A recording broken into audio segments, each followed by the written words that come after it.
Durante años, se intentó encontrar un nombre adecuado para una forma de conocimiento que escapa a las categorías convencionales. Se pensó en términos como nahualismo, conocimiento, brujería o dominio del intento, pero ninguno resultaba apropiado. Finalmente, se optó por llamarlo hechicería, aunque se reconoció que esta palabra tampoco era exacta. Se explicó que la hechicería no se trata de adquirir conocimientos nuevos, sino de liberar energía que normalmente está comprometida en mantener la percepción del mundo ordinario. Esta liberación permite acceder a otros campos de energía, por lo tanto, a nuevas formas de percepción. Se señaló que los seres humanos nacen con una cantidad limitada de energía, la cual se utiliza completamente para percibir un conjunto específico de campos energéticos definidos por el tiempo histórico en que viven. Dado que esta energía está enteramente comprometida, no queda disponible para explorar otras realidades. El camino del aprendiz no consiste en acumular conocimientos, sino en ahorrar energía para poder usar campos de percepción que normalmente están fuera de alcance. La hechicería se definió así como un estado de conciencia que permite percibir lo que la percepción ordinaria no puede. En una experiencia intensa de claridad mental, se reveló una definición aún más precisa. Todo en el universo está unido a una fuerza indescriptible llamada intento. Cada ser está conectado a esta fuerza por un vínculo que puede ser limpiado del desgaste provocado por la vida cotidiana. La hechicería consiste en limpiar ese vínculo para acceder al conocimiento silencioso. Para ello, se divide la enseñanza en dos tipos, una para la conciencia cotidiana, donde la instrucción se disfraza, y otra para estados de conciencia ampliada, donde se recibe el conocimiento directamente del intento, sin palabras. Esta práctica ha requerido siglos de lucha para descubrir verdades más allá de los límites del lenguaje. La figura del guía, llamada Nahual, posee una energía fuera de lo común y se distingue por su sobriedad, estabilidad y resistencia. Los videntes lo perciben como una esfera luminosa compuesta por 4 compartimentos. Gracias a esa energía, el Nahual actúa como un canal para transmitir armonía, conocimiento y conciencia de la conexión con el intento. A pesar de haber comprendido los conceptos que se le explicaban, quedó claro que gran parte de esa comprensión pertenece al ámbito del conocimiento silencioso, lo que significa que se olvida fácilmente al salir del estado elevado de conciencia. La tarea de escribir sobre estas enseñanzas se le fue encomendada como parte de su aprendizaje, pero no desde la escritura convencional, sino como una práctica de hechicería en la que debía revivir las experiencias y verlas dentro del estado del soñar. El sistema de enseñanza consistía en 2 formas de instrucción, una para el lado derecho, que ocurría en el estado ordinario de conciencia, y otra para el lado izquierdo, que solo se practicaba en estados de conciencia intensificada. Estas formas de enseñanza permitían desarrollar 3 capacidades principales: el dominio de la conciencia, el arte del acecho y el dominio del intento. Cada una de estas capacidades representa un enigma particular: la conciencia como el misterio de la percepción, el acecho como la comprensión de que la realidad cambia con diferentes modos de percibir, y el intento como una fuerza abstracta que lleva más allá de la condición humana. Estas 3 capacidades se interrelacionan y dependen especialmente del dominio de la conciencia, considerado como la base de todo el aprendizaje. Dentro de este marco, se enseña que el universo está formado por campos de energía semejantes a hilos de luz, llamados emanaciones del águila, que emanan de una fuente inconcebible. Las personas también están compuestas por estos hilos y se presentan como esferas luminosas. La percepción ocurre cuando un punto brillante dentro de esa esfera ilumina ciertos campos de energía, lo que permite ver. Cambiar la posición de ese punto hace posible percibir mundos completamente diferentes. Alcanzar una conciencia total permite explorar todas las formas posibles de percepción y hasta una manera alternativa de morir. Para lograr mover ese punto de percepción, se utilizan 2 métodos: el soñar, que controla los sueños, y el acecho, que regula el comportamiento. Las manifestaciones del espíritu. Había escuchado muchas descripciones sobre los antiguos brujos de este linaje, especialmente del nahual Julián, pero nunca llegaban a mostrar con claridad cómo eran realmente. Aunque esas descripciones provenían de distintas personas del grupo, carecían de profundidad. Un día, en las montañas del sur de México, se planteó la necesidad de entender el pasado no como una historia personal, sino como una vía para captar algo más esencial. Para quienes siguen este camino, mirar el pasado no busca justificar acciones ni construir modelos personales, sino acceder a una fuerza profunda llamada intento. A través de los relatos de quienes se enfrentaron a esta fuerza, se abre una vía para comprenderla. El conocimiento se estructura en una serie de núcleos abstractos, y cada uno se manifiesta en historias que muestran los desafíos enfrentados por quienes buscaron entender al espíritu. No se trata de cuentos simples, sino de experiencias que deben ser pensadas, repasadas y revividas para que revelen su sentido. Cuando se intentó comenzar con estas historias, surgió nuevamente la importancia de estar atentos y enfocados. La atención debía mantenerse fija, y para eso se usaban objetos simples como piedras o ramas, cuya función era anclar la percepción mientras el verdadero cambio venía desde un silencio interior profundo. En lo alto de una montaña, en una cueva artificial, se eligió un lugar particular para esa conversación. A pesar del frío, el cuerpo permanecía cálido gracias a ese mismo silencio interno. La cueva tenía una cualidad extraña, aislaba visualmente desde adentro, aunque desde el borde permitía ver el valle entero.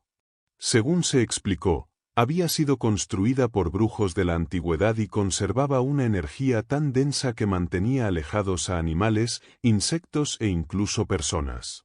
Sin embargo, estando allí, lo que se experimentaba era una sensación inexplicable de bienestar y seguridad física. Una antigua historia describe a un hombre común que, aunque era un canal del espíritu como todos los seres, no lo sabía. El espíritu intentó revelarle su conexión interior, pero él no entendió los mensajes y confundió la voz espiritual con sus propios pensamientos.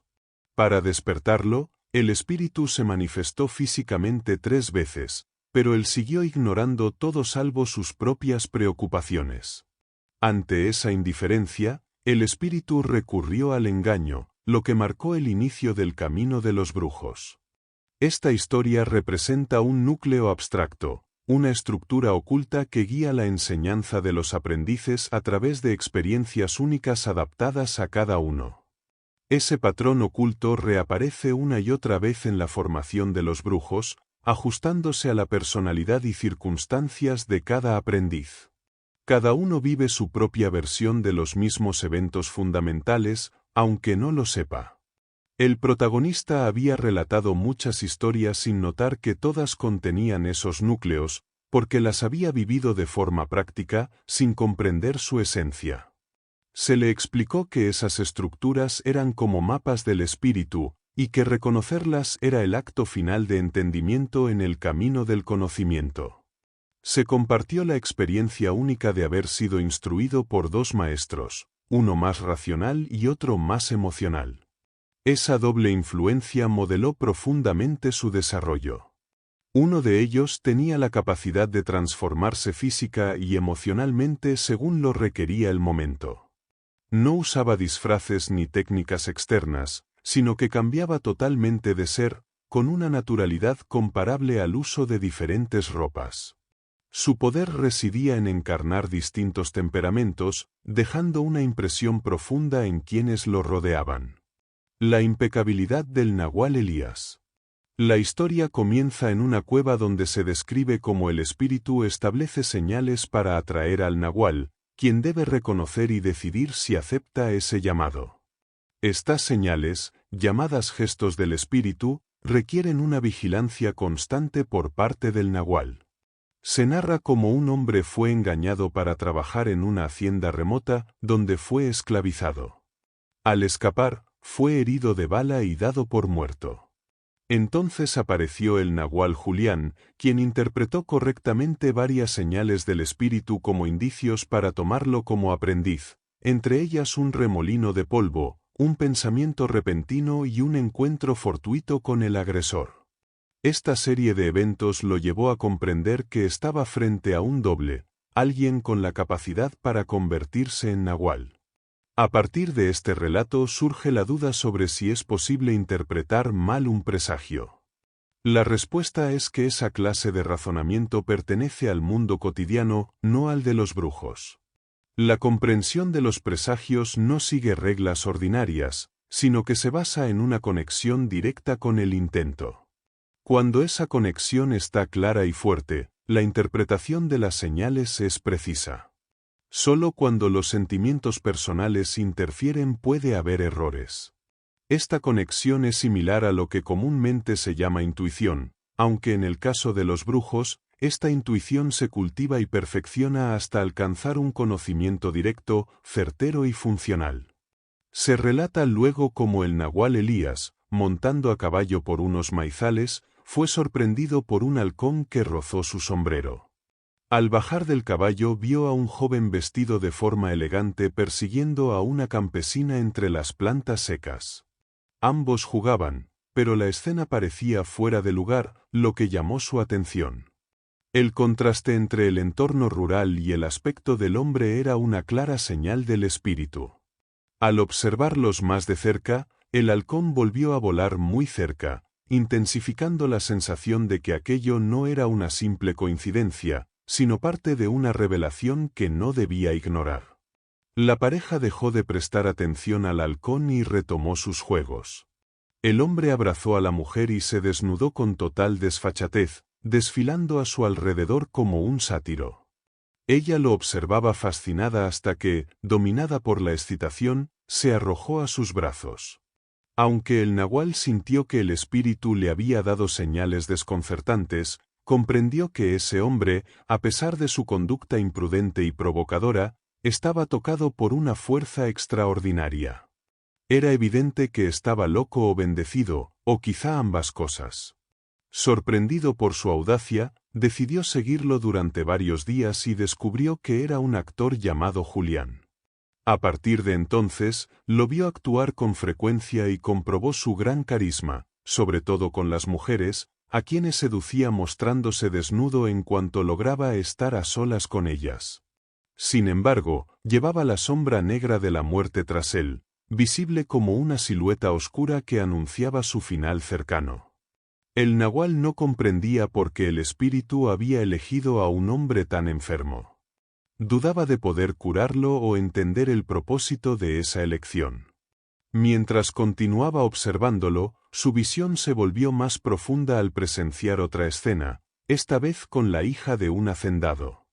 Ella tenía el control desde el inicio y desafió al actor a encontrarse con ella. Lo llevó al campo y, aunque él dudó, terminó siguiéndola. Durante ese trayecto, el nahual sintió que algo inesperado ocurriría. Vio que la sombra del actor se había agrandado y que la joven también parecía presentirla. Cuando el actor se desnudó como de costumbre, ella reaccionó con violencia, golpeándolo con furia. El nahual comprendió que ella no había sido forzada ni agredida, pero su ataque fue implacable. Después de recibir la paliza, el actor, agotado, logró consumar su encuentro con la joven. Justo entonces, la muerte lo alcanzó. El nahual observó cómo la sombra oscura lo golpeó directamente en el hueco de su energía vital, provocando su colapso. Don Juan explicó que esa abertura, situada a la altura del ombligo, era donde la muerte actuaba. En seres cercanos al final, el golpe no era como un puño sino como una daga.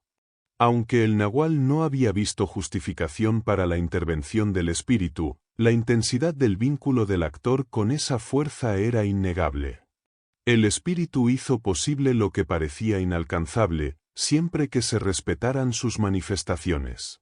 Al recuperar el aliento el joven actor, el nahual corrió tras la mujer, parte esencial de lo ocurrido. En vez de convencerla con palabras, la golpeó directamente en su punto de ensamblaje, lo que causó que éste se moviera con inestabilidad. La llevó hasta el lugar donde yacía el actor y dedicó todo el día a mantener la cuerda y al joven con vida. Luego fue con el padre de la mujer, inventó una historia sobre un rayo y lo llevó al sitio, explicando que el joven había salvado a su hija. El padre, agradecido, colaboró en construir una choza, donde en 3 meses el nahual logró curarlo. Antes de partir, advirtió a la mujer sobre los peligros de su energía desbordante y le ofreció entrar al mundo de los brujos como única defensa contra sí misma. Al no responder, le habló del ave de la libertad, símbolo del camino sin retorno que solo lleva a quienes están listos. Al joven, aún gravemente enfermo, le propuso seguirlo sin condiciones si deseaba sobrevivir, y éste aceptó sin dudar. El día de la partida, la mujer apareció sin equipaje ni palabras, solo para unirse al grupo sin mirar atrás. Había comprendido que no habría otra oportunidad. La fuerza del nahual y su entrega total durante esos 3 meses transformaron sus vidas, mostrándoles un mundo exigente pero lleno de sentido.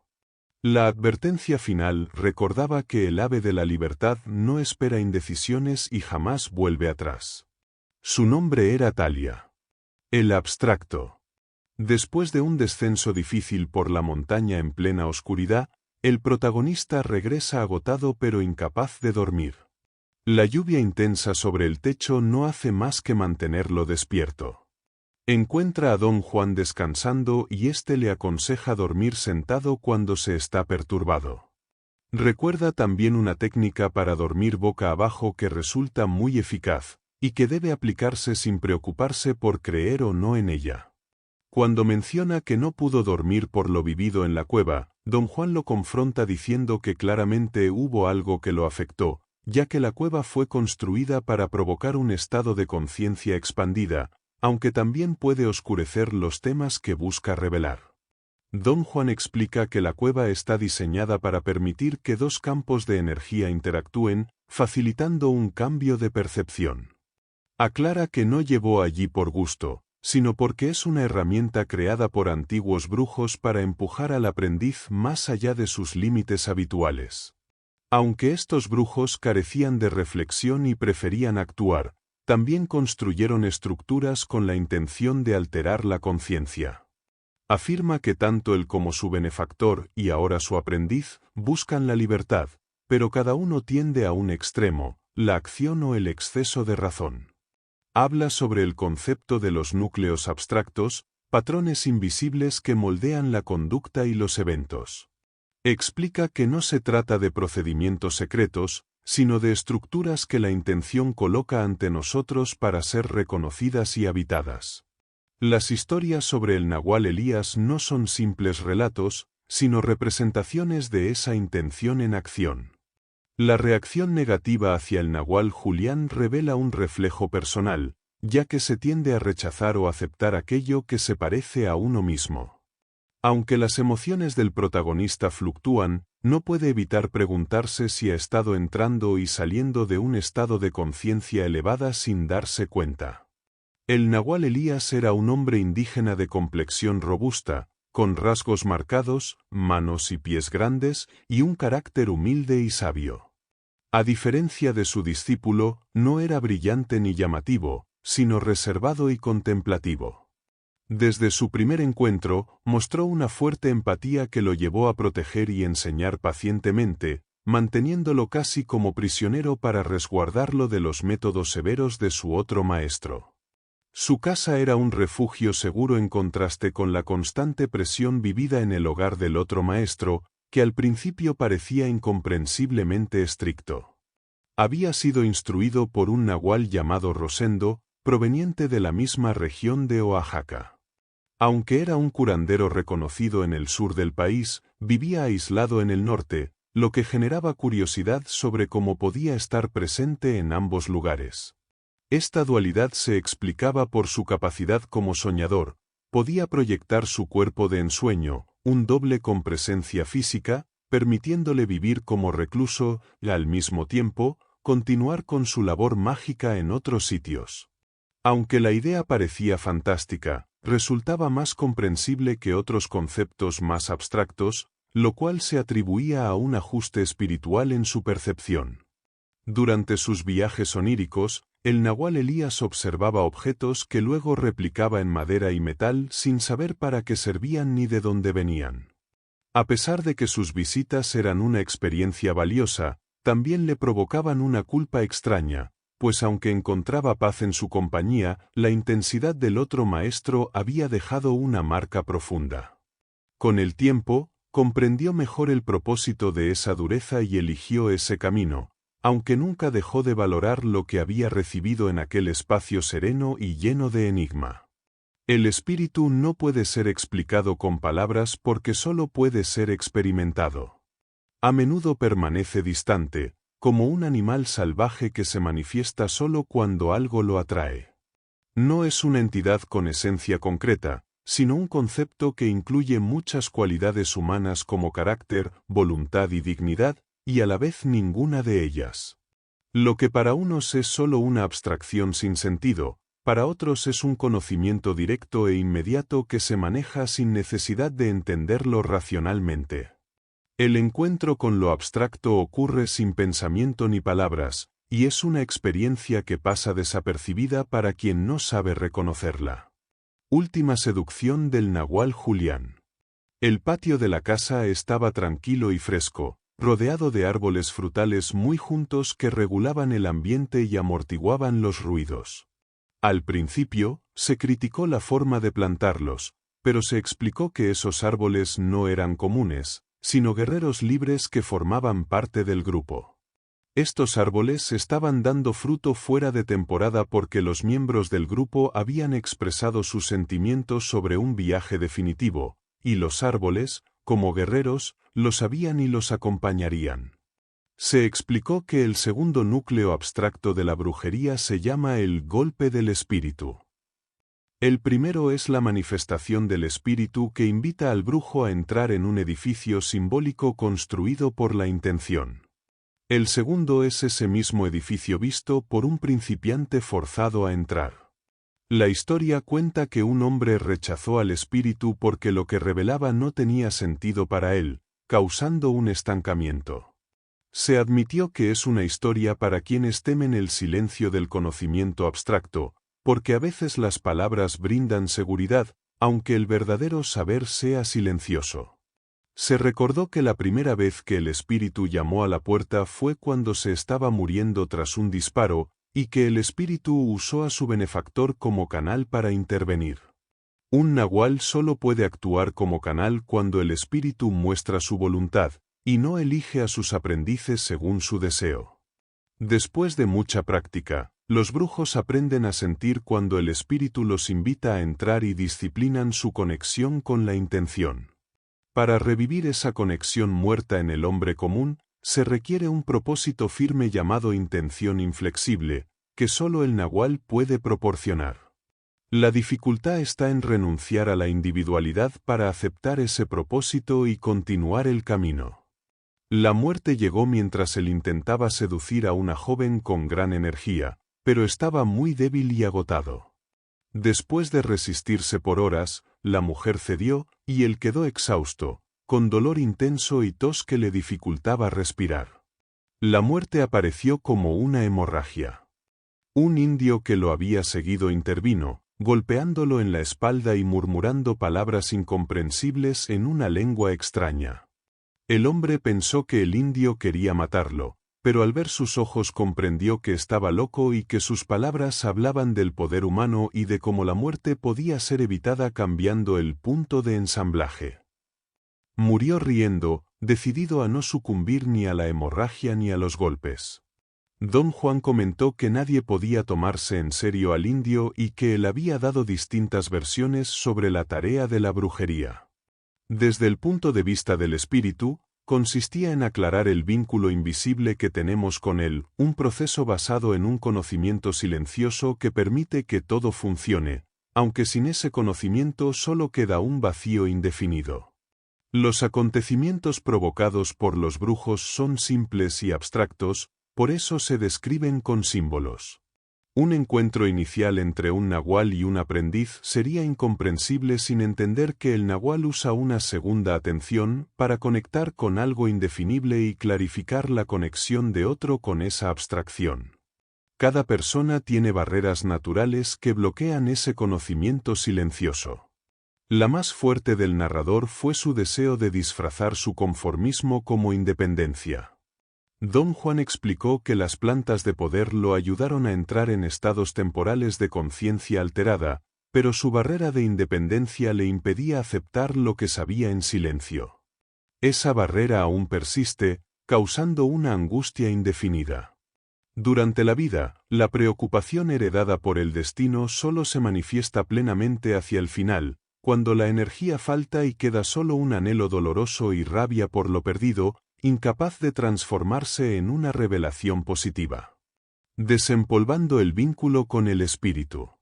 El día ya estaba caluroso cuando se detuvieron junto a unas rocas grandes al borde de la carretera. El guía anunció que el viaje sería largo y habló sobre el tercer núcleo abstracto llamado el engaño del espíritu o espolvorear el vínculo. Explicó que el espíritu, al no lograr comunicarse directamente, usó el engaño para instruir al aprendiz en los misterios de la brujería, haciéndolo alternar entre niveles de conciencia para conservar energía y fortalecer su conexión con el espíritu. Contó que esta estructura de enseñanza, basada en el engaño, se repetía en las historias de los nahuales y sus aprendices. Al llegar a la cima de las montañas, retomaron la charla sobre estas historias, que tenían el mismo guión abstracto, el intento del espíritu y dos humanos, el nahual y su aprendiz. Aunque parecía entender, el aprendiz no podía explicarlo claramente. El guía sugirió relajarse y escuchar mientras narraba cómo un benefactor usó el engaño para despertar el vínculo espiritual del aprendiz. Contó cómo fue llevado inconsciente a la casa de un anciano y su esposa, quienes cuidaron su herida sin pedir dinero inmediato. El joven, desconfiado y con mal genio, planeaba irse sin agradecer. Pero el anciano le pidió ayuda para escapar de un hombre monstruoso que los tenía prisioneros. De repente apareció un ser aterrador, que en realidad era un campo de energía sin forma, diseñado para provocar una sacudida en la conciencia del aprendiz. Este método de despertar el vínculo espiritual era una mezcla de artimañas y sorcery, con situaciones que causaban confusión y risa, usadas para educar y disciplinar al aprendiz en su camino. Don Juan relata cómo su benefactor transformaba su apariencia moviendo su punto de ensamblaje, que es el centro que determina la percepción del mundo. Al cambiar ese punto, la forma en que se ve la realidad también cambia. Un mago hábil puede provocar desde transformaciones grandes, como convertirse en un cuervo, hasta las más sutiles, como adoptar la apariencia de un hombre viejo o gordo. Estas transformaciones no son meros trucos, sino estrategias dictadas por la necesidad. El benefactor de Don Juan aprendió estas habilidades de un antiguo brujo llamado el Desafiante de la Muerte, quien logró prolongar su vida moviendo su punto de ensamblaje con gran precisión. Este brujo hizo un pacto con los videntes del linaje de Don Juan, dándoles dones a cambio de energía vital. Aunque estos brujos descubrieron secretos sobre la percepción, también advirtieron el peligro de perderse en aberraciones, y el Desafiante de la Muerte es un ejemplo claro de ello. Don Juan cuenta que el benefactor, llamado Belisario, podía disfrazarse a voluntad, cambiando su edad y apariencia, e incluso intercambiando a su esposa por otra para mantener la ilusión. Después de liberar a Belisario y su esposa de un monstruo que los mantenía esclavizados, Don Juan queda atrapado en su lugar. Belisario le aconseja aprender la brujería para sobrevivir, pero él, todavía joven e ingenuo, rechaza la idea. Don Juan recordó con una mezcla de humor y dolor cómo rechazó la invitación a aprender brujería por miedo y prejuicios, declarando que, como indígena, odiaba y temía a las brujas. Belisario, claramente afectado por ese rechazo, trató de consolarlo y le advirtió sobre un monstruo que detestaba a las mujeres, sugiriendo que Don Juan debía estar alerta a un posible reemplazo masculino. Sin embargo, Le explicó que sería largo el tiempo que debería permanecer cautivo, pues el monstruo se aseguraba de la lealtad o al menos de la obediencia de sus esclavos. Don Juan, abrumado por la situación, se quebró en llanto y expresó que preferiría morir antes que ser esclavo. Belisario confesó que también había intentado acabar con su vida, pero el monstruo siempre se lo impidió. Le propuso llevarlo a Durango para que aprendiera la brujería como única forma de escapar, aunque don Juan lo comparó con saltar de la sartén al fuego.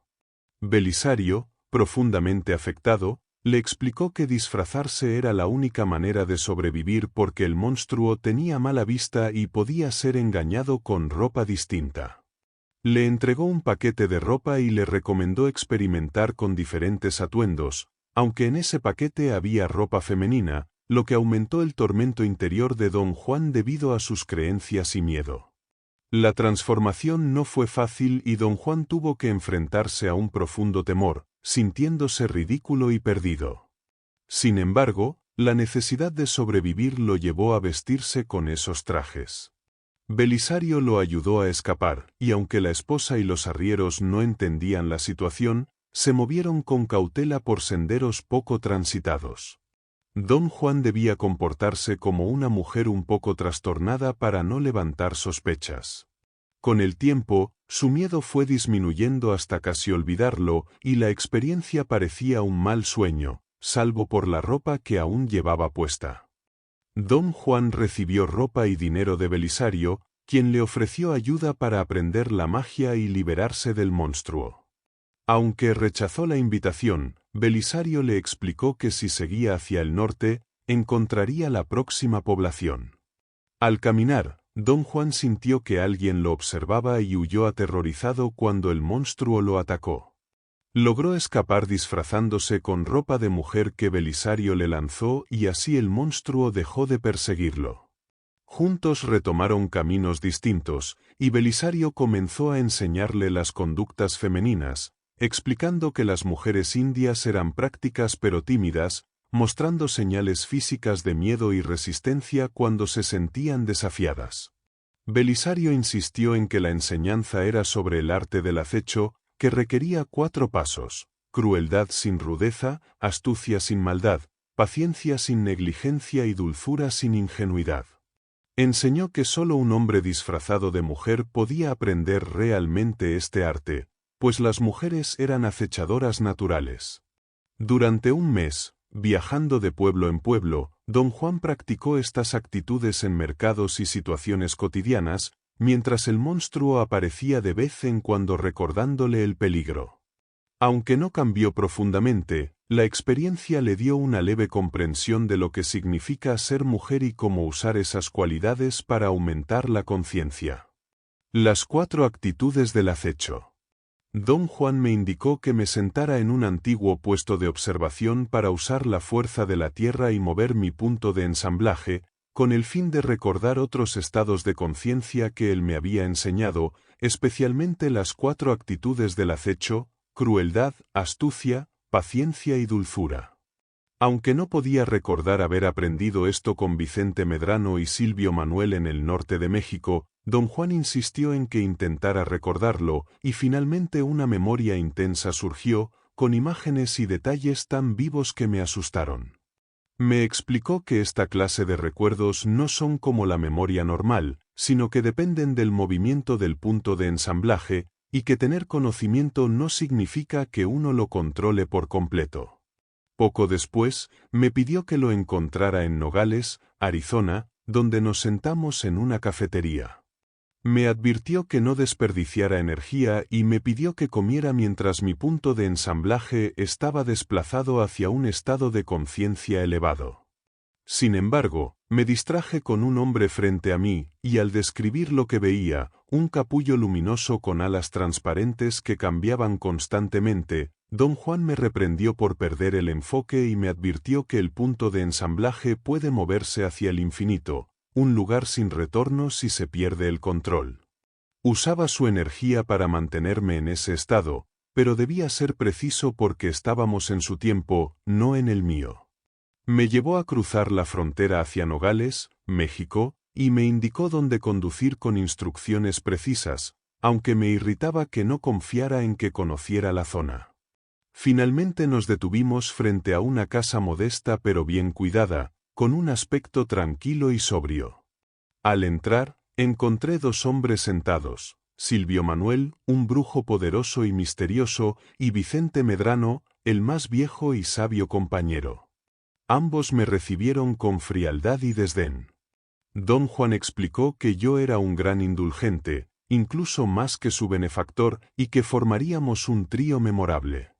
Los dos hombres me rechazaron abiertamente y me ordenaron salir al patio trasero, donde don Juan me ató rápidamente con una cuerda al cuello, dejándome atrapado y sin poder gritar, mientras él volvía adentro con resignación. Intenté liberarme con furia, pero la cuerda era demasiado fuerte y me sentí humillado y asustado. La esencia del acecho se basa en la crueldad, astucia, paciencia y dulzura, cualidades que deben enseñarse con cuidado. Estas actitudes forman el fundamento para desarrollar la capacidad de acechar, la cual no busca beneficio personal, sino que se guía por la impecabilidad. Aunque sus actos puedan parecer maliciosos a un observador, siempre tienen un propósito superior que no persigue ganancias, sino el espíritu. El aprendizaje del acecho requiere pasar por la autoobservación constante y usar comportamientos novedosos para provocar un efecto en el punto de ensamblaje, que al cambiar permite alcanzar estados más profundos de conciencia. El acecho es el primer dominio que debe dominar un guerrero antes de avanzar hacia la intención y el control del punto de ensamblaje. Este punto, cuando se mueve, abre un portal hacia un conocimiento que no puede expresarse con palabras, solo experimentarse y sentirlo. La conciencia elevada permite acceder a ese estado, pero no aporta ningún valor de supervivencia tangible para el ser común, quien puede confundirse o perderse en el proceso. El verdadero dominio de la intención solo es posible para quienes la exploran profundamente y su conocimiento está al alcance de todos, pero su control es exclusivo de quienes lo buscan con disciplina. El aprendizaje del acecho y la intención exige una energía especial para transformar sensaciones y experiencias en pensamientos y palabras claras. Recordar esas vivencias requiere una intención activa, no una simple memoria. La esencia de la intención es una fuerza inefable que se siente más que se explica, y aunque se pueda acceder a ella a través de la conciencia elevada, solo los que la estudian con dedicación logran usarla plenamente. Ante la complejidad de estos conceptos, el descanso y el retorno a la conciencia normal son necesarios para integrar el aprendizaje sin perder el equilibrio. Viendo el espíritu. Después del almuerzo, don Juan anunció que pasaríamos la noche en la cueva de los brujos para que pudiera sentarme en la oscuridad total y permitir que la formación rocosa y la intención de los brujos movieran mi punto de ensamblaje. Antes de partir, me explicó que notaba muchas similitudes entre mí y su benefactor, especialmente en que actuamos bien pero al pensar nos complicamos.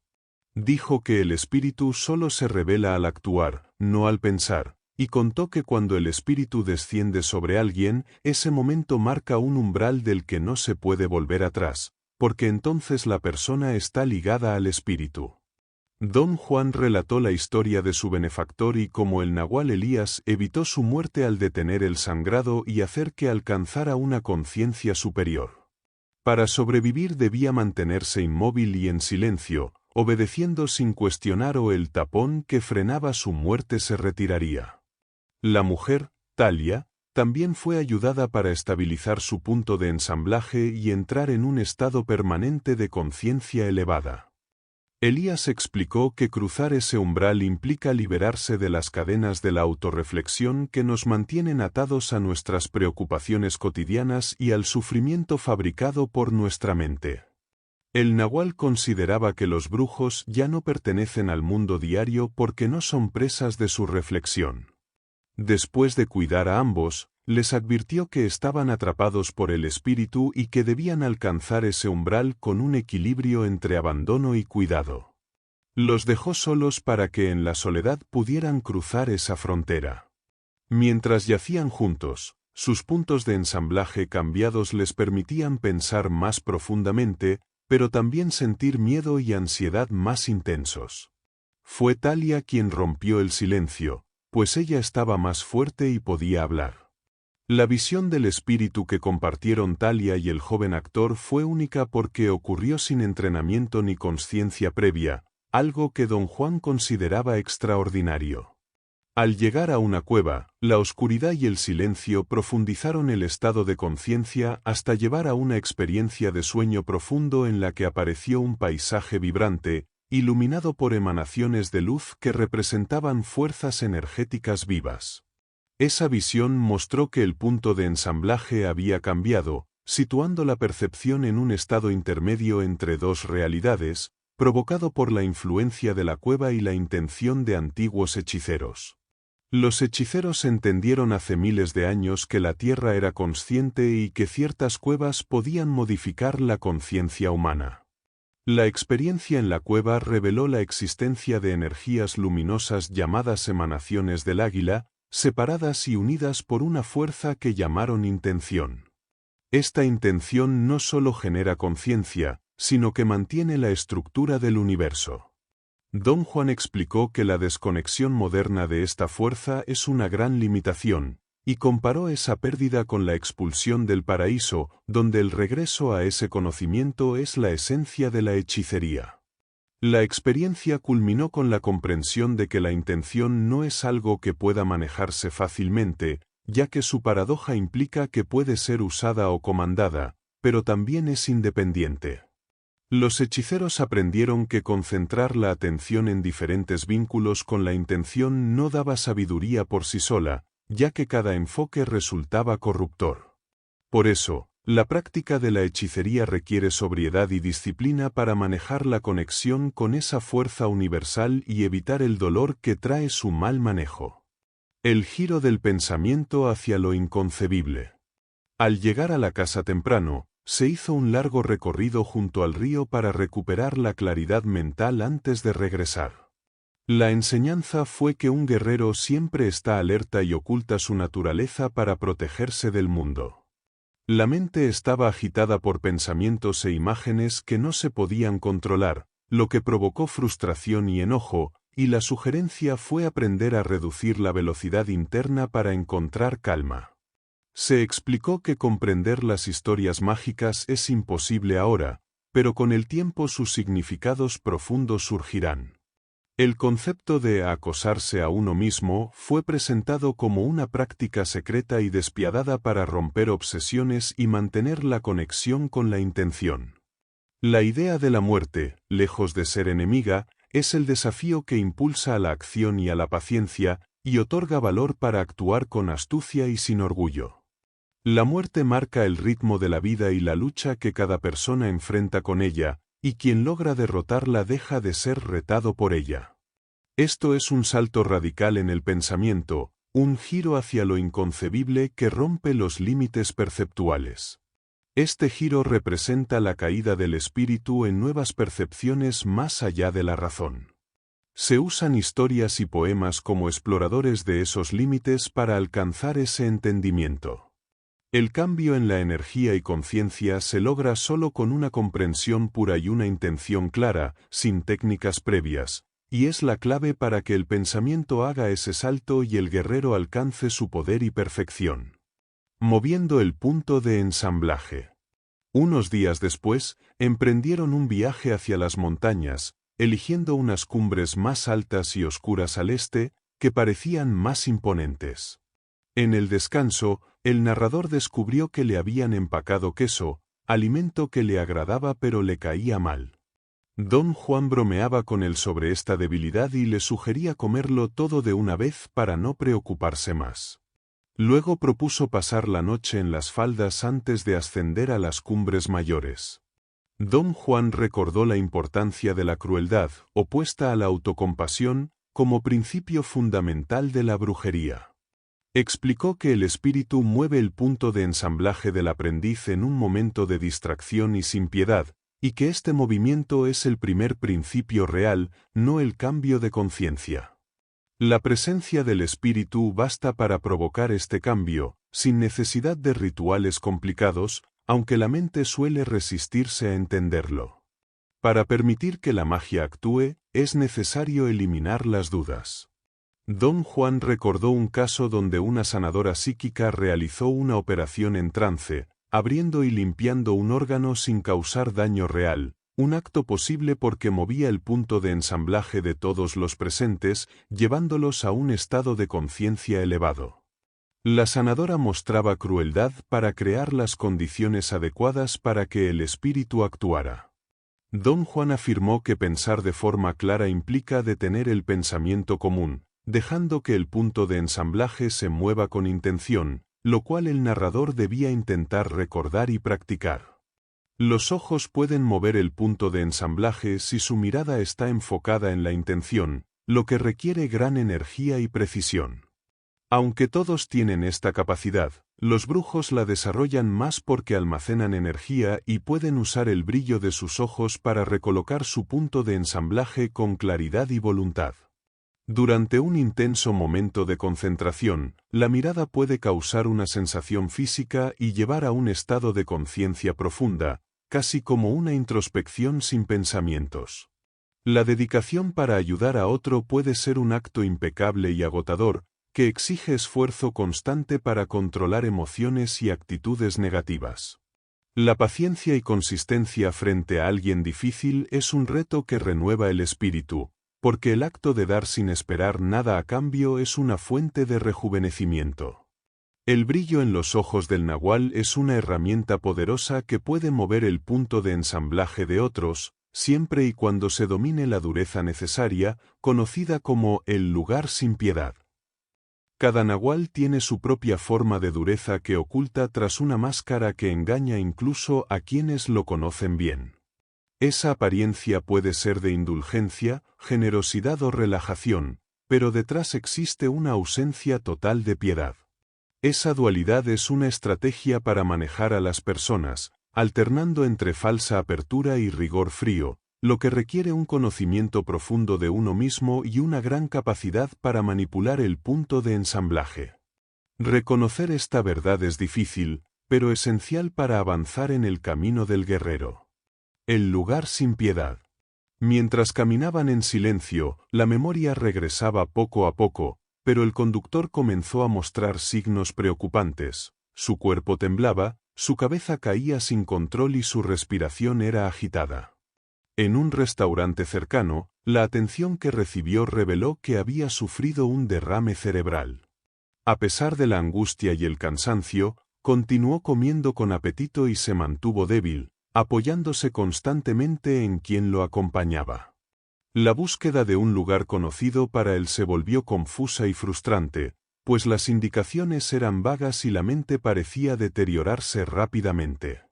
En la plaza del pueblo, la desesperación aumentó cuando rechazó el agua y mostró signos de confusión y violencia, llegando incluso a acusar a quien lo acompañaba ante la gente. El miedo y la culpa se mezclaban con la impotencia mientras la situación empeoraba, hasta que un enfrentamiento abrupto llevó a una huida precipitada por temor a ser detenido injustamente. La incertidumbre y el desamparo llenaban el ambiente, mientras la persona que cuidaba a este hombre enfermo se ocultaba y trataba de idear una salida. La situación llegó a un punto crítico cuando la indiferencia reemplazó cualquier sentimiento hacia el hombre vulnerable. En un momento inesperado, él sacudió su cuerpo como un perro y volvió a ser el hombre conocido, como si todo hubiese sido una pesadilla pasajera. La escena cerró con una mezcla inquietante de alivio y un frío distanciamiento emocional. El movimiento del punto de ensamblaje es la base de todo lo que hacen los brujos, regulado por la energía que poseen. Dentro de cada persona existe un lago oscuro de conocimiento silencioso que puede intuirse, y los brujos se entrenan para desplazar ese punto, trascendiendo la intuición. Aparecen en el protagonista dos partes, una vieja, pesada, indiferente, y otra nueva, ligera, insegura y ansiosa, que discuten internamente. Esa dualidad refleja la posición del punto de ensamblaje y el antecedente de la razón. Cuando el punto se mueve hacia el lugar sin piedad, La razón y el sentido común se debilitan, emergiendo el conocimiento silencioso que no puede expresarse sin una gran energía. Ese conocimiento es la intención o espíritu, perdido cuando el hombre se apegó al mundo racional, que lo alejó de la conexión con todo y lo hizo inseguro y desesperado.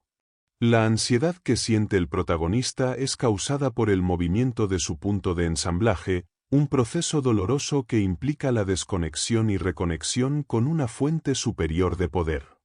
El individuo moderno ha perdido la conexión con el conocimiento silencioso y vive atrapado en su ego y autoimportancia, que es en realidad autopiedad disfrazada.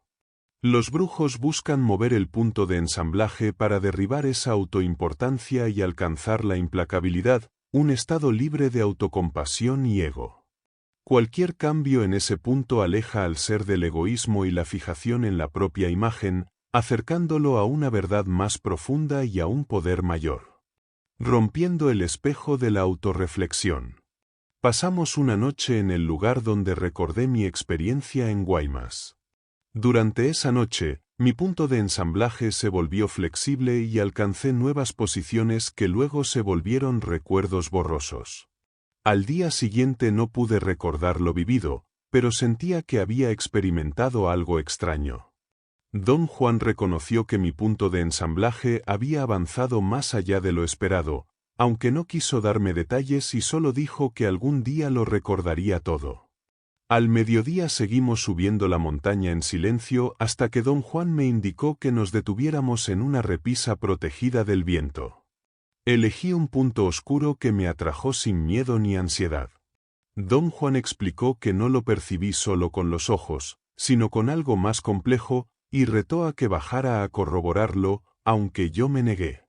Comentó que los animales detectan estos lugares con energía especial y que solo los brujos los buscan deliberadamente, pues transmiten pequeñas sacudidas de energía que no se perciben conscientemente pero que influyen en el cuerpo y la mente. Don Juan insistió en que para avanzar es necesario romper el apego a la propia imagen, el espejo de la autorreflexión.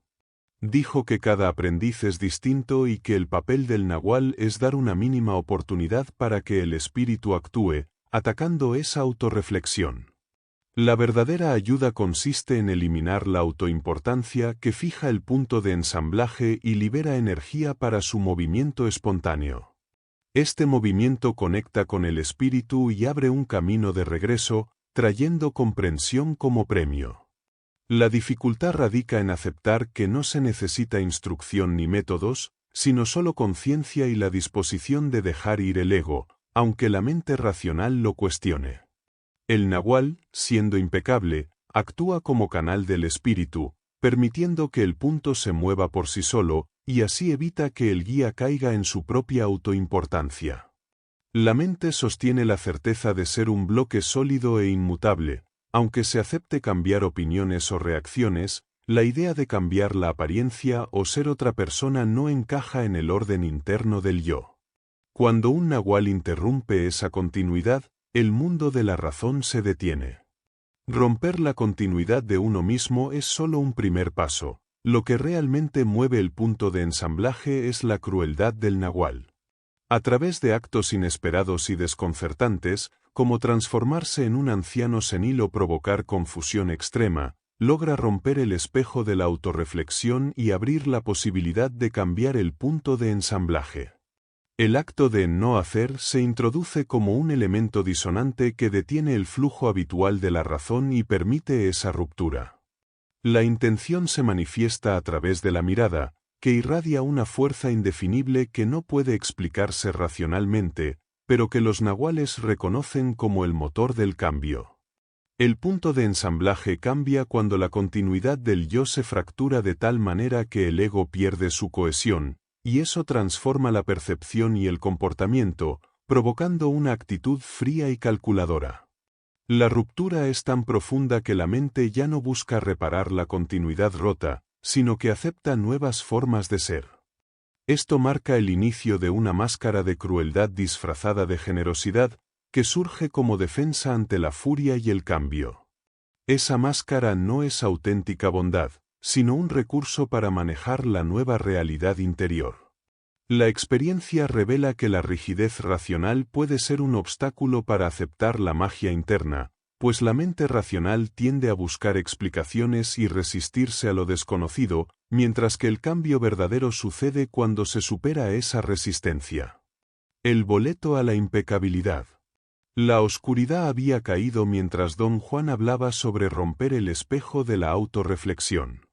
Estaba agotado y quería cancelar el resto del viaje para regresar a casa, pero insistió en aprovechar cada minuto para revisar las historias de brujería o hacer que mi punto de ensamblaje se moviera cuanto fuera posible. Me sentía inseguro y cansado, y él explicó que esa incertidumbre era normal al enfrentar una continuidad nueva, algo a lo que los guerreros se acostumbran después de pasar años en un limbo entre el hombre común y el brujo. Comenzó a contar la historia de su muerte, narrando su llegada disfrazado a Durango y cómo el viejo Belisario lo llevó a una hacienda para esconderse de un monstruo que lo perseguía. Allí convivió con 7 mujeres hermosas y un hombre extraño y solitario. A pesar de su amabilidad, las mujeres mostraban una frialdad que desconcertaba. Después de algunos días, la mujer líder le dio ropa de hombre y le dijo que podía irse porque el monstruo ya no estaba, pero al verlo cerca, pidió quedarse bajo ciertas condiciones, no hacer preguntas y obedecer sin explicación. Un joven llamado Julián, quien se presentó como dueño y nahual de la casa, le explicó que sería su asistente personal sin sueldo, con alojamiento y comida, pero con obligaciones y reglas estrictas. Don Juan aceptó a regañadientes, mostrando una actitud hosca que generó rechazo entre las mujeres. Julián organizó una votación para decidir si podía quedarse. Aunque la mayoría estaba en contra, Julián defendió su permanencia. La líder propuso un periodo de prueba de 3 semanas para evaluar su comportamiento, advirtiendo que una sola falta lo expulsaría. Julián le aconsejó fingir felicidad para evitar ser expulsado, usando el miedo al rechazo como motor para mantenerse seguro ante el monstruo que rondaba la hacienda. En un año aprendió a leer, escribir y llevar cuentas con rapidez. Durante ese tiempo no percibió los cambios en sí mismo, salvo una sensación de desapego que le impedía identificarse con quienes vivían en la casa. Aunque vivió con miedo y trabajando duro, aceptó aprender brujería para superar su temor a un monstruo invisible. Sin embargo, nadie en la casa parecía practicar realmente la brujería. Un día caminó hacia la línea invisible que separaba la casa del monstruo sin miedo, y al acercarse el monstruo se desvaneció en una neblina que desapareció al perseguirla, revelando que nunca había existido, sino que era una creación de su miedo. Al sentirse libre, enfrentó a la gente de la casa, reclamando la mentira del monstruo que lo había esclavizado por años. La única que mostró remordimiento fue el nahual, quien admitió que el monstruo era solo una energía que el miedo convertía en amenaza. Finalmente, le dieron permiso para irse y le entregaron sus ahorros. En la ciudad descubrió lo difícil y costoso que era viajar, y emprendió un camino hacia el norte, impulsado por una fuerza inexplicable. Allí encontró una viuda yaqui con hijos, a quien ayudó y con quien formó una familia. Su afecto por ellos creció y perdió la desapegada serenidad que tenía antes, lo que debilitó su energía y lo llevó a una parálisis física temporal. Durante esa parálisis comprendió que había fracasado porque no tenía un propósito abstracto, algo que el nahual y su grupo sí poseían y que los mantenía libres. Sin ese propósito, volvió a caer en la pobreza y la desesperación. Reconoció con dolor que el nahual era un verdadero guía y que él había perdido la oportunidad de estar con ellos. Al recuperarse, aunque continuó con dificultades, logró hacer un recuento completo de su vida y entender la contradicción entre su amor y su necesidad de libertad. La lucha por la certeza absoluta en los actos es una batalla dramática y dolorosa, que a menudo cuesta la vida a los practicantes. Para lograr esa seguridad, es necesario invalidar la continuidad de la vida anterior y aceptar la nueva continuidad con firmeza. Esto se conoce como el boleto a la impecabilidad o la muerte simbólica del guerrero. En un campo de Sinaloa, se experimentó esa muerte real y simbólica, sintiendo como la conciencia intentaba ascender hacia la libertad, pero fue rechazada y tuvo que regresar a la vida terrenal. Tras salir de una tumba improvisada, regresó a su casa solo para encontrarla vacía, con la familia que había partido creyendo que había muerto realmente. Aunque extrañaba a sus hijos, aceptó la situación con disciplina, consciente de que el espíritu decidiría el destino de ese afecto. Los guerreros actúan así, haciendo todo lo posible y luego dejando que el espíritu tome la decisión sin remordimientos. No buscó a su familia porque, según la enseñanza, los guerreros no buscan a nadie.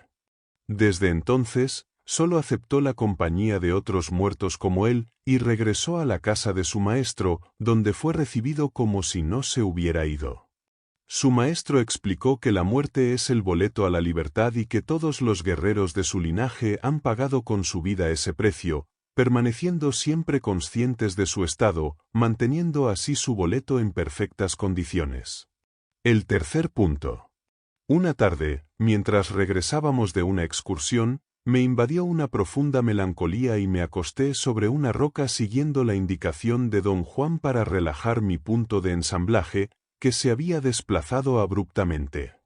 Al hacerlo, tuve un recuerdo intenso de un viaje anterior al desierto de Chihuahua, donde don Juan me habló sobre la conciencia elevada y el movimiento del punto de ensamblaje, conceptos que explicaban cómo la humanidad había perdido la posición original del conocimiento silencioso para adoptar la razón como nuevo centro. Durante ese recuerdo, aparecía un jaguar enorme que me observaba fijamente, y don Juan me instruyó para mantener la mirada en su nariz y no parpadear, controlando la situación con inteligencia y respeto hacia el animal. Después, don Juan explicó que el jaguar nos perseguía porque podía leer nuestros pensamientos, lo que impedía huir de manera racional y directa. Por eso decidimos zigzaguear, para confundirlo y dificultar su capacidad de anticipar nuestros movimientos. Mientras corríamos a través del chaparral, escuchábamos y veíamos al jaguar cerca, y aunque intentamos escaparnos cruzando un barranco, él parecía siempre adelantarse a nosotros, manteniendo la presión y la amenaza constante. Don Juan movía con agilidad, aconsejando cómo pisar y avanzar con cuidado para evitar delatar nuestra posición. Comprendí que para vencer a ese depredador debíamos actuar desde el conocimiento silencioso, no desde la razón, aceptando acciones que parecían irracionales pero que eran necesarias para sobrevivir. Aunque el miedo era fuerte, también admiré la destreza física de don Juan y su calma frente al peligro. Al detenernos a descansar, él me animó a contar una historia de mi infancia para mantener la mente tranquila, enfrentando la persecución con serenidad y sin importancia personal, como un acto de no hacer nada frente a la amenaza del jaguar. La idea de que el miedo y la rapidez de reacción pueden definir la diferencia entre la vida y la muerte se profundiza al explicar que un brujo puede controlar su muerte a través de la velocidad con la que mueve su punto de ensamblaje, una energía interna que permite cambiar de universo o evadir la muerte normal. Esta capacidad es inaccesible para la mayoría, que mueren sin esa habilidad. El punto de ensamblaje puede ser movido para cambiar percepciones y sentimientos, lo que se llama intención. Con este movimiento, se puede sentir una gran fuerza interior que cambia la forma de experimentar la realidad. Al sentir esa fuerza y aumentar la intensidad de las emociones, la percepción cambia hasta provocar un estado de éxtasis y una sensación física de ser enorme y poderoso, capaz de dominar el entorno. Esta transformación ocurre porque el punto de ensamblaje se desplaza y se abren nuevas formas de percepción más allá de la razón, permitiendo moverse con rapidez y facilidad sin cansancio. Este estado puede llevar a experimentar una conexión profunda con el entorno y ver el mundo desde una perspectiva diferente, como si se estuviera por encima de todo. Se destaca que para avanzar en este camino se necesita energía para alternar entre el mundo racional y el conocimiento silencioso. Este cambio no es fácil, aunque puede darse espontáneamente en momentos de crisis, requiere disciplina para lograr el control voluntario. La experiencia de este cambio amplía la percepción y la conciencia, pero para el observador externo, como un antropólogo, puede no ser visible o comprensible sin la capacidad de mover el punto de ensamblaje. Al llegar a la base del escarpe, el jaguar intentó escalar la pared sin éxito y cargó contra ellos. El miedo impulsó a subir rápidamente, llegando antes a la cima, donde hubo tiempo para reflexionar. No se debía razonar todavía el movimiento del punto de ensamblaje, sino mantener los avances, en algún momento todo cobraría sentido. El punto de ensamblaje se movió solo, al manipular la sensación de ser gigante, alcanzando el lugar del conocimiento silencioso, donde se percibe estar en dos lugares al mismo tiempo, aquí y aquí, una experiencia difícil de admitir y comprender. Don Juan explicó que para entender el movimiento era necesario tener energía para fluctuar entre la razón y el conocimiento silencioso. La percepción habitual es bidimensional, pero los brujos perciben sus acciones con profundidad, una tercera dimensión. La intención inquebrantable impulsa el punto de ensamblaje a cambiar posiciones, lo que permite acceder a nuevas percepciones y universos. La percepción dual ordinaria no es completa, mientras que la percepción simultánea en dos lugares ofrece una experiencia inmediata, aunque menos clara que la normal. El jaguar representó una manifestación del espíritu, una expresión mágica necesaria para la enseñanza. Aunque parecía fuera de lugar, era real y un vehículo para la percepción. Solo los brujos, conectados con la intención, pueden transformar sus sentimientos en esa energía que mueve el punto de ensamblaje, que es en esencia el espíritu mismo. Las respuestas internas debían ser verbalizadas para tener valor, mostrando que la experiencia y la intención profunda son el camino para acceder al conocimiento y la libertad. Los dos puentes de un solo sentido. La experiencia de estar en dos lugares a la vez genera una mezcla de atracción y miedo, porque va más allá de la razón común. Esta percepción divide a la mente entre lo conocido y lo desconocido, causando fascinación y temor simultáneamente. La lucha constante es aprender a aceptar estos estados sin aferrarse a la racionalidad cotidiana, que limita la comprensión y la libertad del espíritu. La verdadera dificultad no es mover el punto de ensamblaje, que permite esos cambios, sino tener la energía suficiente para hacerlo y vivir con impecabilidad, que es el mejor uso de la energía personal. El problema de los practicantes de la sabiduría es que su continuidad se rompe y la nueva realidad que enfrentan es inestable. Por eso no pueden funcionar como en la vida cotidiana, y deben confiar en el espíritu, que a veces resuelve o no. La impecabilidad no es moralidad, sino una forma de vivir que reduce la autoreflectividad y permite que la energía necesaria para transformar la percepción se mantenga intacta.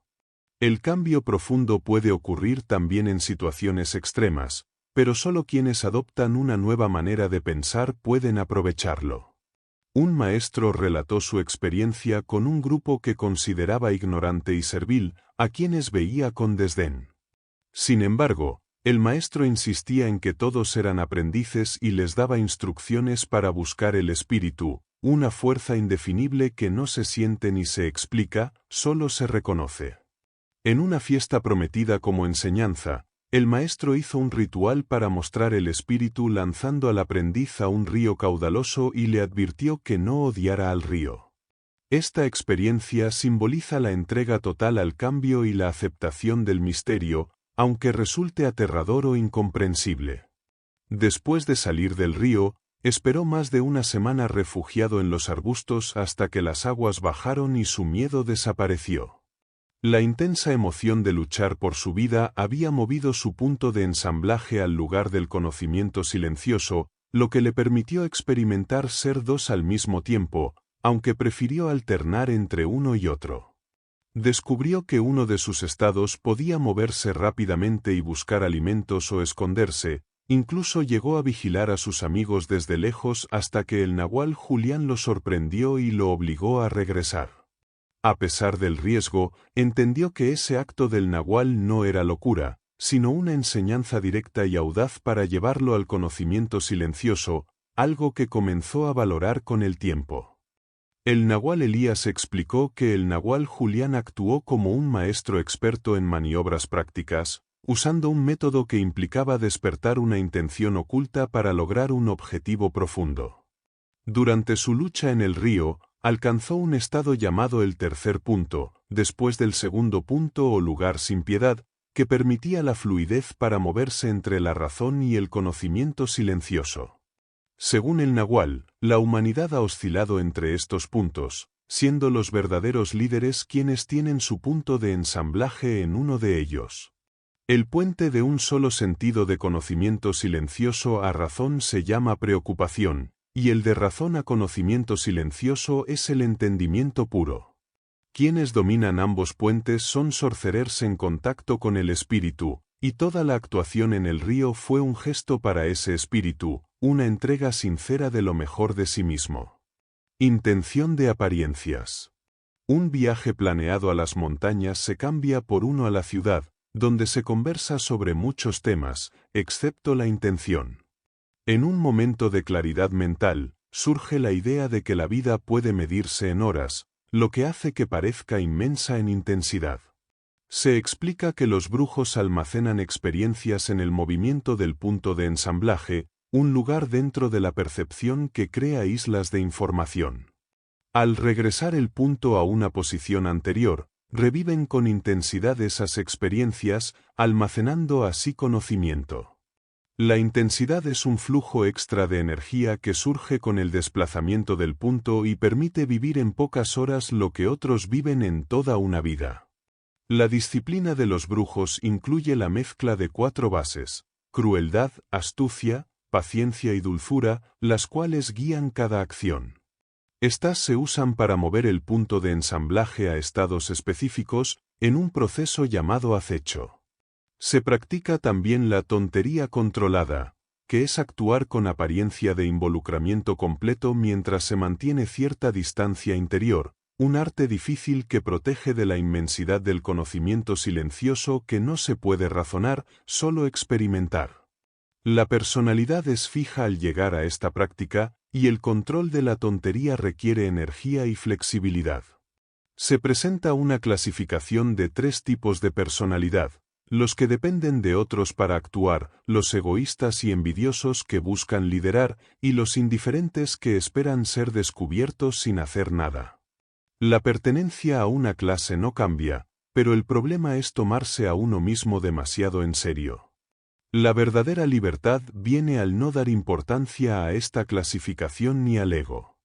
Se repasan conceptos básicos relacionados con la manifestación y el manejo de la intención, que avanzan lentamente y requieren un maestro para evitar que uno se detenga por orgullo.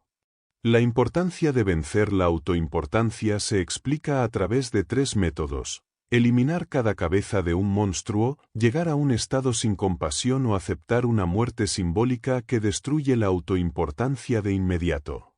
La continuidad psicológica de Don Juan fue rota repetidamente, pero él seguía actuando como si nada hubiera pasado, un logro supremo de la magia y la intención. Su benefactor creía que un cambio real solo ocurre con la muerte. Tulio, un hombre arrogante y poco sociable, ejercía una influencia inesperada sobre el nahual Julián y la casa. Don Juan tuvo que buscarlo para una tarea sencilla, pero Tulio reaccionó con ira y comportamientos fuera de lo común, lo que sorprendió a todos, incluso a los trabajadores. Don Juan comprendió que Tulio era parte de una prueba diseñada por el nahual para evaluar su actitud y control del enojo. Durante el día, Tulio apareció en varios lugares, incluso en el estudio del nahual, trabajando en las cuentas y socializando, desafiando la lógica y la paciencia de Don Juan. Todo parecía una broma cruel, pero Don Juan decidió enfrentar la situación sin perder la calma, entendiendo que se trataba de un test para vencer su ego. El punto culminante fue cuando Don Juan encontró 4 Tulios idénticos en un cobertizo. Eran los paragones del acecho, creados por el nahual Elías para demostrar una maestría en el sigilo y la presencia discreta. Cada uno era tan sutil que para todos solo existía uno, aunque en realidad eran 4. Don Juan se enfrentó a esta realidad con asombro, comprendiendo la profundidad del ejercicio y la intención detrás de la aparente confusión. La apariencia que mantenía el nahual Elías se consideraba la esencia de la locura controlada, creada por medio de la intención y no mediante objetos externos que resultan falsos a la vista. Para lograr la apariencia de Tulio, los cuatro se aislaron en un cuarto pequeño donde el espíritu les habló y les indicó que primero debían lograr su homogeneidad. Tras 4 semanas de aislamiento lograron fusionar sus intenciones y se convencieron de que su individualidad no sería detectada. Entonces llamaron a la apariencia que querían proyectar, trabajando bajo la dirección de su maestro para perfeccionar todos los detalles que harían a Tulio inolvidable, desde gestos hasta su forma de andar, creando una imagen tan consistente que bastaba insinuar un rasgo para que el resto se completara en la mente de los observadores. La manera de llamar la intención consistía en concentrarse en lo que se quería lograr, usando rituales como pronunciar lentamente la palabra intención frente a una vela en una mesa negra dentro de una habitación oscura y aislada. Este proceso, aunque efectivo, exigía una concentración total y podía llevar años para consolidar la certeza de que la homogeneidad y la apariencia serían reales para los demás. La conversación llevó a reflexionar sobre la existencia del lado oscuro del ser humano, el cual no se manifestaba como maldad, sino como estupidez, y sobre cómo el ritual, aunque útil para enfocar la atención, también podía convertirse en una carga que atrapaba la conciencia en morbosidad y obsesión. El nahual Elías buscaba la libertad de sus discípulos respecto a las convenciones perceptuales, enseñándoles que el acecho es un arte que debe ser logrado, no simplemente imitado. La morbosidad alejaba a los practicantes del camino hacia la libertad, atrapándolos en laberintos oscuros del conocimiento. Al final, se aconsejó mover el punto de ensamblaje hacia el lugar del conocimiento silencioso, con un movimiento sobrio y controlado, cerrando la puerta a la autorreflexión y manteniendo la impecabilidad como fuente de energía para alcanzar esa libertad interior. Gracias por acompañarnos en este recorrido por El poder del silencio de Carlos Castañeda. Esperamos que estas reflexiones te hayan inspirado a profundizar en la exploración de la percepción y la libertad interior a través del arte del acecho y el control de la intención. Queremos agradecer al autor por compartir su conocimiento y experiencia en este campo, proporcionando una perspectiva única que amplía nuestra comprensión sobre el camino hacia el conocimiento silencioso y la superación de las limitaciones de la conciencia convencional. No olvides suscribirte, dejar tu comentario y compartir este vídeo si te ha sido útil.